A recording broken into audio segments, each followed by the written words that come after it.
এখানে যারা উদ্যোক্তা তারা কেন আমাদেরকে এখানে ইনভাইট করছে?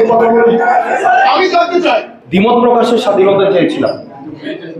আপনার সবচেয়ে অপছন্দের কথা, যতক্ষণ পর্যন্ত আমি মুখ দিয়ে কথা বলবো আপনার কোনো রাইট নেই আপনি আমাকে এসে হচ্ছে বাধা দিবেন। কিন্তু আমার সহকর্মী সার্জিস আলম হচ্ছে মানহানির মামলা খাইছে, নাসিরউদ্দিন পাটোয়ারি মানহানির মামলা খাইছে। আপনি আপনার গালিটা প্রকাশ করেন। এই সহনশীলতা যদি আমাদের মধ্যে না থাকে তাহলে আমরা যখন বলবো আমরা মত প্রকাশের স্বাধীনতা দিব, আমরা মধ্যে আসলে আমরা এটা দিব, আমরা বুঝা যাই যে আপনারা কোন মত প্রকাশের স্বাধীনতা দিবেন, এটা কিন্তু আমরা বুঝা হয়ে যায়। তো টলারেন্সটা আমরা এখন দেখাইতেছি যে আসলে আমাদের সময় আমরা বলতে পারবো কারোর বিরুদ্ধে একটা মামলা দিছি, যে আমাকে গালাগালি করছে কি একটা মামলা দিছে, তার বাড়ি কি হয়েছে অনেক। কিন্তু আমার সহকর্মী সার্জিস আলম হচ্ছে মানহানির মামলা খাইছে, নাসিরউদ্দিন পাটোয়ারি মানহানির মামলা খাইছে।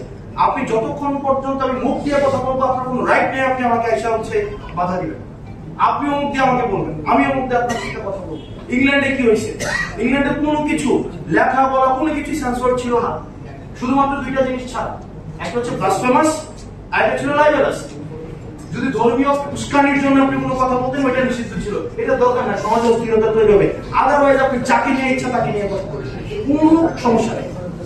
এখন আমাদের সচেতন মানে আমাদের একটা জিনিস মাথায় রাখতে হবে, আমি এগুলো বলতাম না কথা, আমরা যেন আমার কাউকে কার্ড বানাই না ফেলি।